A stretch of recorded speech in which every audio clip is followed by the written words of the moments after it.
Guys आप सभी को पता ही होगा कि नवरात्र चल रही है। पर गाइस 30% लोगों को पता ही नहीं है कि माता रानी को कैसे खुश किया जाए। और गाइस ऐसा कौन सा हम काम ना करें कि माता रानी हमसे निराश हो। और ऐसा कौन सा काम हमें करना चाहिए जिससे कि दुर्गा माँ हमसे प्रसन्न हो। और कुछ इंटरेस्टिंग फैक्ट्स जानेंगे, आइए जानते हैं। गाइस अगर आप वैष्णव है यानी कि आप भगवान कृष्ण, भगवान राम, भगवान गणेश जी या फिर भगवान हनुमान जी की अगर आप पूजा अर्चना करते हो, तो गाइस आपको देवी के ऊपर कभी किसी की जीव की हत्या या फिर बलि नहीं चढ़ानी चाहिए। गाइस अगर आप ये सब करते हो तो गाइस देवी माँ आपके ऊपर कभी प्रसन्न नहीं होगी। और अगर आप वैष्णव, सच्चे वैष्णव है, तो गाइस आप 9 दिन देवी को वेजिटेरियन पूरा सात्विक आहार का ही भोग लगाएंगे। गाइस जैसे आपने सुना कि मैंने सिर्फ वैष्णवों को बोला है, गाइस सिर्फ वैष्णवों को नहीं बल्कि ये सबको ही फॉलो करना चाहिए। सारे भक्त को देवी को अगर भोग देना ही है तो एक सात्विक और प्योर वेजिटेरियन ही देना चाहिए। गाइस मैं ये इसलिए कह रहा हूँ क्योंकि गाइस बहुत से लोगों को मैंने देखा है जो कि एक साइड से देवी की ऐसी पूजा अर्चना करते हैं जो कि आप मान सकते हो कि तंत्र विद्या हो सकती है। उस तरीके से गाइस देवी को प्रसन्न करते हैं। पर गाइस इसके अंजाम क्या होते हैं इस वीडियो में हम लास्ट में देखेंगे। गाइस अगर आप थोड़ा सा भी लॉजिक से सोचेंगे तो हम देवी माँ को जगदम्बा कहते हैं, यानी कि सारे जगत की माँ। तो गाइस आप ही मुझे बताओ, किसी अन्य जीव की बलि देवी माँ कैसे स्वीकार कर सकती है? क्या सही में आपको लगता है कि किसी की जीव की हत्या से देवी सही में आपके ऊपर प्रसन्न हो सकती है? अगर हाँ तो नीचे कमेंट जरूर करना कि मैं बलि दूंगा और देवी माँ मुझे प्रसन्न होगी। गाइस नेक्स्ट आते हैं कि फैमिली प्रॉब्लम्स। गाइस आप में से ऐसा बहुत बार लोगों के साथ हुआ होगा कि अगर आप कोई भी शुभ कार्य करने जाओ तो वहां पर विघ्न आ जाता है। आप कोई भी एक अच्छा काम करने जाओ तो वो काम बनता नहीं है। तो गाइस इसका एक ही सोल्यूशन है और वो है आपका कुल देवत। Yes, you heard me right. Because हमारे इस भागदौड़ की लाइफ में हम अपने कुल देवी या फिर कुल देवता को पूजना ही भूल जाते हैं। गाइस शास्त्र ये कहते हैं कि आप कोई भी भगवान की कितनी भी भक्ति करो, पर गाइस अगर आप कुल देवता को या फिर आपकी कुल देवी को अगर आप पूज नहीं पाते तो गाइस आपके हर काम रुके हुए रह जाते हैं। गाइस अगर आप कुल देवता को नहीं जानते या फिर जानते हुए भी आप अगर उन्हें पूछते नहीं हो या फिर कभी भी आप उनकी पूजा अर्चना नहीं करते, that's why you are facing too much troubles and too much problems in our life. और गाइस कहते हैं कि अगर आपको कुल देवता को पूजने के लिए टाइम नहीं मिलता या फिर आपका कुल देवता का जो भी मंदिर है वो कहीं दूर है, तो गाइस आपको 9 डेज के बाद उस देवता को आपको पूजने जाना ही चाहिए।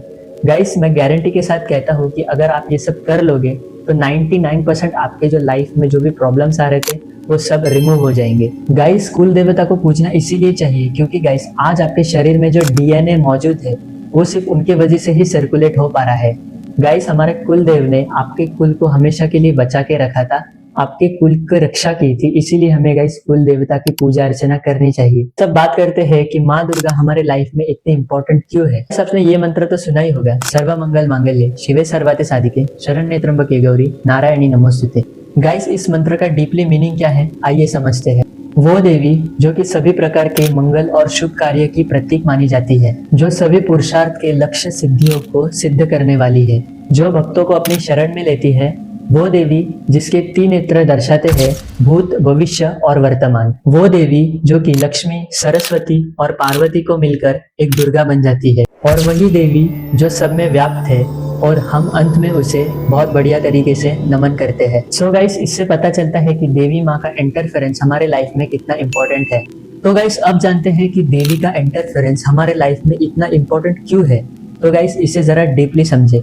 भगवान श्री राम को जब रावण को परास्त करना था तब उन्हें एक आशीर्वाद की जरूरत थी। तब गाइस भगवान श्री राम ने दुर्गा देवी की पूजा अर्चना करनी स्टार्ट की। उसी दौरान गाइस देवी माँ के लिए 108 कमल के पुष्प लगते थे। भगवान राम का कहने से हनुमान जी तुरंत निकले 108 फूल की तलाश में, पर गाइस अंत में भगवान श्री हनुमान जी को टोटल 107 फूल ही मिले। तो गाइस ये सब देखकर प्रभु श्री राम बहुत ही चिंतित हो गए और उन्हें बहुत बुरा लगा कि देवी की मैं पूजा अर्चना ठीक से भी नहीं कर पाया। तो गाइस श्री राम ने माँ दुर्गा से कहा कि हे जगत जननी, ये पूरा सारा संसार जितना भी है ये मुझे कमल नयन की नाम से पुकारता है, तो मैं आपको मेरा 108 पुष्प के दौरान मैं मेरा ये नेत्र ही अर्पित कर देता हूँ। जैसे ही गाइस श्री राम अपने बाण से अपना नेत्र छेद कर रहे थे, साक्षात देवी दुर्गा माँ ने श्री राम के समक्ष आकर उन्हें दर्शन दिया और उन्हें विजय भव का एक आशीर्वाद प्रदान किया। गाइस श्री राम भगवान होकर भी उन्होंने देवी से वरदान मांगा, इसलिए क्योंकि गाइस ऐसा कहा जाता है कि अगर आप देवी दुर्गा का कोई भी अगर शुभ कार्य करने जाओ या फिर लड़ाई करने जाओ, तो गाइस ऐसा कहा जाता है कि अगर देवी माँ का आशीर्वाद आपके ऊपर है तो गाइस सदा ही आप उसमें विजय पा सकते हो। तो गाइस अब बात करते हैं कि छत्रपति शिवाजी महाराज को जगदम्बा माँ ने क्या सही में तलवार दी थी या फिर नहीं, आइए जानते हैं। गाइस जब अफजल खान और सारे मुगल एम्पायर जब इंडिया में आकर सारे हिंदू धर्म के मंदिर को तोड़ रहे थे, ये सब देखकर गाइस शिवाजी महाराज भी थोड़े से डर गए थे, क्योंकि गाइस मुगल की फौज 10 लाख की थी और छत्रपति शिवाजी महाराज के पास सिर्फ 40,000 ही फौज थी। गाइस शिवाजी महाराज ने इतना सोच सोच के टेंशन लिया था कि अब क्या करे, और गाइस अचानक छत्रपति शिवाजी महाराज को वहां पर चक्कर आ जाती है। और गाइस जब वो आंख खोलते हैं कुछ समय बाद, तो गाइस वहां पर देवी माँ साक्षात प्रकट होती है उनके समक्ष और उन्हें दर्शन देती है। और गाइस माँ भवानी स्वयं उन्हें एक तलवार भेंट करती है। माँ भवानी ने यह तलवार शिवाजी महाराज को इसीलिए दी ताकि मुगलों के अत्याचारों से सब मुक्त हो सके, इसलिए। और गाइस कहानी में ट्विस्ट तब आता है जब गाइस छत्रपति शिवाजी महाराज का जब निदान हो गया, उसके 2 दिन पहले ही गाइस छत्रपति शिवाजी महाराज उनकी तलवार लेकर 200 किलोमीटर कहीं दूर चले गए और उन्होंने उस तलवार को जमीन के नीचे गाड़ दिया। और गाइस कहा जाता है कि लोग ऐसे कहते हैं कि छत्रपति शिवाजी महाराज को जो देवी ने तलवार भेंट की थी, तब देवी ने उन्हें वो भी कहा था, जब तुम्हें तुम्हारा मृत्यु दिखे उसके 2 दिन पहले ही ये तलवार कहीं दूर जाकर जमीन में गाड़ देना ताकि किसी को दिखे ना। गाइस महाराज ने देवी से पूछा कि मैं ऐसा क्यों करूं, क्या मैं ये तलवार अपने बेटे को नहीं दे सकता क्या? तब गाइस देवी ने कहा कि ये सिर्फ तुम्हें ही तलवार मिली है, ये तुम्हारे बेटे को भी नहीं मिलनी चाहिए, ना कि तुम्हारे पिता को भी ये मिलनी चाहिए। सो गाइस इससे हमें पता चलता है कि ये कोई साधारण तलवार तो नहीं थी जो कि देवी माँ ने शिवाजी महाराज को भेंट की थी। काफी लोगों के दिमाग में ये आता होगा कि नवरात्रि के सिर्फ 9 ही दिन क्यों होते हैं और इसका रहस्य क्या है, इस वीडियो में हम जानेंगे। गाइस अगर आपको 9 का टेबल आता हो तो आप देखोगे कि 9 1 जा 9, 9 2 जा 18 आता है और 9 3 जा 27। तो 9 2 जा 18 को यानी कि 18 में से 1 और 8 को अगर आप प्लस करोगे तो टोटल 9 आएगा। और 27 यानी कि 9 3 जा 27 अगर आप करते हो तो 2 और 7 को अगर आप प्लस करोगे तो गाइस 9 नंबर आता है। वैसे ही अगर आप नीचे नीचे आओगे और 9 9 जा 81 करोगे तो 8 और 1 को अगर आप प्लस करोगे तो भी 9 ही आता है। और वैसे ही हम सब अपने माँ के 9 महीने ही गर्भ में थे। और गाइस ऐसा कहा जाता है पूरे यूनिवर्स में जो 9 नंबर है वो बहुत ही लकीएस्ट नंबर माना जाता है। जैसे कि फॉर एग्जांपल ये नवरात्रि, 9 का टेबल, 9 प्लैनेट्स। ऐसा गाइस मैंने बहुत से लोगों को देखा है कि अगर लकी ड्रॉ निकालते हैं या फिर कोई भी कूपन निकालते हैं तो बहुत से लोग 9 नंबर ही चूज करते हैं, तो वो उसमें जीत जाते हैं। और गाइस अब बात करते हैं कि देवी माँ को कैसे खुश किया जाए। गाइस मुझे तो पता नहीं है कि आपने कौन कौन से कांड किए रखे हैं, पर मैं एक चीज बोलना चाहता हूँ, अगर आपके जो घर में माँ है, अगर आप उसे खुश रखते हो, उसके चेहरे पे अगर आप स्माइल रखते हो और ऐसा कुछ नहीं करते कि आपकी वजह से आपके माँ के आंख में आंसू आ जाए, तो फिर वो माँ को देर नहीं लगेगी आपके ऊपर प्रसन्न होने के लिए। गाइस अगर आप वुमेन्स को रिस्पेक्ट दोगे, उनकी इज्जत करोगे, तो गाइस वो देवी माँ आपके ऊपर हमेशा प्रसन्न रहेगी। और गाइस अगर आपके आचार विचार अगर आप सही रखोगे तो गाइस देवी माँ आपका पाप और पुण्य का रजिस्टर फाड़ देगी और गाइस आपको किस्मत में इतना मिलेगा कि आप सोच भी नहीं सकते। गाइस अब बात करते हैं कि माँ देवी की उत्पत्ति कैसे हुई। गाइस आपने बहुत सी वीडियो में देखा होगा कि त्रिदेवों ने अपनी पावर एक करके माँ देवी की उत्पत्ति की, यानी कि ब्रह्मा विष्णु महेश ने अपनी सारी पावर एक करके माँ दुर्गा की उत्पत्ति की। पर गाइस ये सच नहीं है। एक्चुअली माँ दुर्गा की उत्पत्ति कैसे हुई, आइए डीपली समझते हैं। गाइस ऐसा समझो कि इस यूनिवर्स में कुछ नहीं था, तब गाइस भगवान परब्रह्म एक ही थे और गाइस तभी वो पूरे निराकार अवस्था में थे, यानी कि सभी जगह पे पूरी जगह पे स्प्रेड हुए थे। तब गाइस भगवान ने सोचा कि क्यों ना हम निराकार से साकार में आए, यानी कि एक रूप में आए। तो गाइस उन्होंने सबसे पहला रूप लिया नारायण का। और गाइस नारायण ने सबसे पहले किसी की अगर उत्पत्ति की हो तो वो है शिव शक्ति की, यानी कि मूल माया की। तो गाइस उसके बाद शिव शक्ति ने निर्माण किया त्रिदेवों को, यानी कि ब्रह्मा विष्णु और महेश। और गाइस इन तीनों ने मिलकर बनाया पंच महाभूत, यानी कि पृथ्वी आकाश जल अग्नि वायु। और गाइस इन्हीं 5 तत्वों से हमारे पृथ्वी और हम उत्पन्न हुए हैं। तो गाइस जैसे आपने देखा कि टॉप में नारायण थे, तो गाइस नारायण ने एक जेरोक्स कॉपी निकाली, जैसे कि उन्होंने नीचे आकर विष्णु का रूप धारण किया।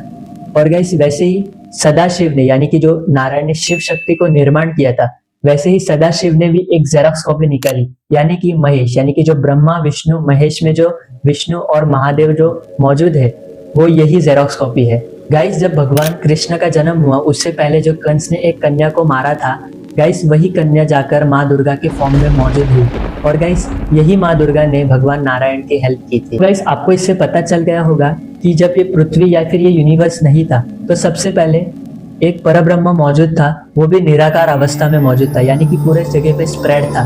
गाइस उसने ही एक रूप धारण किया। हर युग में अलग अलग होता है, यानी कि एक युग में अगर नारायण लेते हैं तो एक युग में सदाशिव रहते हैं। गाइस अगर नारायण ही परब्रह्म है तो उन्होंने सबसे पहले मूल माया की उत्पत्ति की, यानी कि शिव शक्ति की, और शिव शक्ति ने त्रिदेवों को जन्म दिया, यानी कि ब्रह्मा, विष्णु और महेश को। और गाइस यही तीनों ने मिलकर महापंचभूत बनाए थे, यानी कि पृथ्वी, वायु, आकाश, अग्नि और तेज। गाइस अब बात करते हैं नवरात्रि के 9 रूपों की। गाइस सबसे पहले आता है शैलपुत्री। गाइस ये हिमालय पर्वत की बेटी है, और गाइस ये हमें स्ट्रेंथ और लाइफ में स्टेबिलिटी प्रदान कर देती है, और यही माँ का वाहन नंदी महाराज। गाइस नंबर 2 है देवी ब्रह्मचारिणी। गाइस ये देवी हमें विजडम और डिवोशन प्रदान करती है, यानी कि प्रेम और भक्ति। गाइस नंबर 3 पे देवी है चंद्रघंटा। गाइस ये हमें प्रदान करती है कवरेज, यानी कि हमारा जो भी भय है वो सब ये देवी हर लेती है, और हमें प्रोटेक्शन देती है सारी नेगेटिव एनर्जी से। गाइस नंबर 4 पर है कुष्मांडा देवी। गाइस ये देवी ने पूरे स्ट्रक्चर अर्थ का डेवलप किया था, और यूनिवर्स की डिजाइन यही माता ने की है, और ये हमें हैप्पीनेस और एनर्जी प्रदान करती है, यानी कि शक्ति और सुख समाधान प्रदान करती है। नंबर 5 पे है स्कंद माता। ये देवी हमें वेल्थ और प्रॉस्पेरिटी प्रदान करती है, यानी कि धन और समृद्ध हमें बना देती है, यानी कि इस युग में जैसे कि हम अमर ही बन चुके हो। और गाइस इस देवी का वाहन है लायन। नंबर 6 कात्यायनी देवी।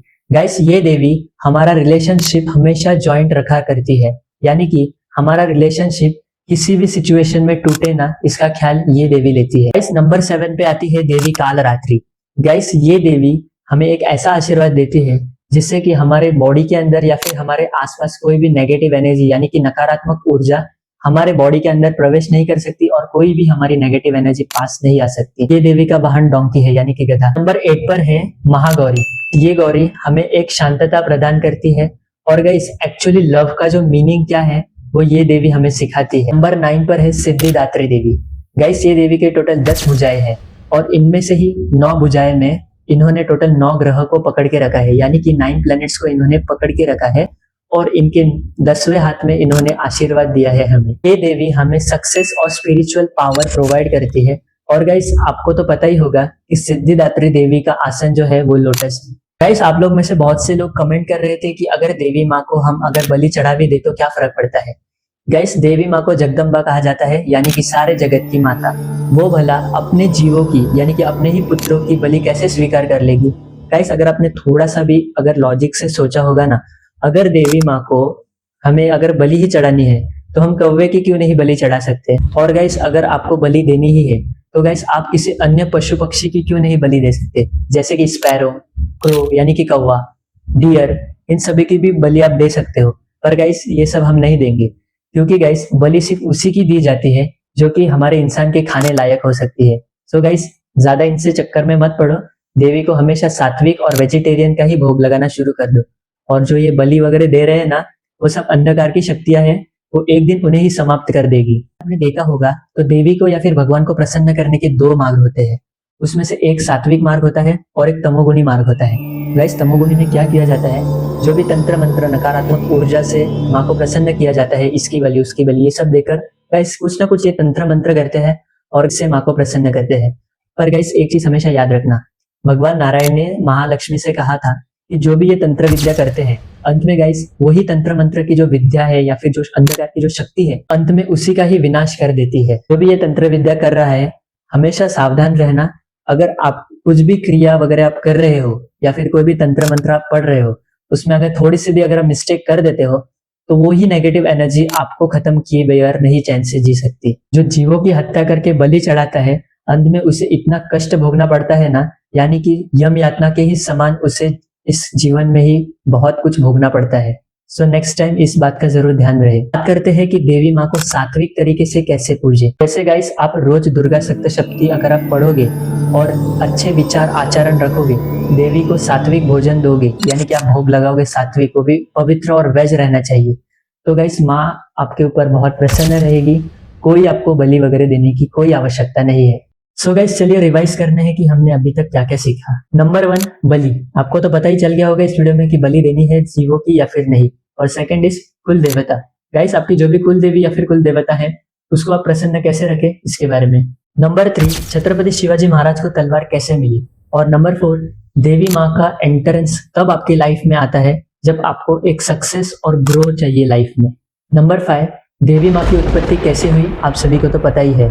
गाइस नंबर 6, मोस्ट इंपॉर्टेंट, देवी माँ के हमने 9 रूप कौन से हैं और उससे हमें क्या मिलता है, देवी माँ के आशीर्वाद कौन कौन से हैं, ये हमने सीखा। आज नंबर 7, देवी माँ को कैसे प्रसन्न किया जाए, आप लोग को पता चल ही गया होगा। गाइस इस वीडियो में अगर मुझसे कुछ गलत वर्ड्स निकले हो तो एक छोटा भाई समझकर मुझे माफ कर देना, और अगर वीडियो अच्छी लगी हो तो वीडियो को लाइक करना और जाते जाते चैनल को सब्सक्राइब जरूर करना, और कमेंट में जय दुर्गा माँ जरूर टाइप करना। और आप सभी को नवरात्रि की हार्दिक शुभकामनाएं।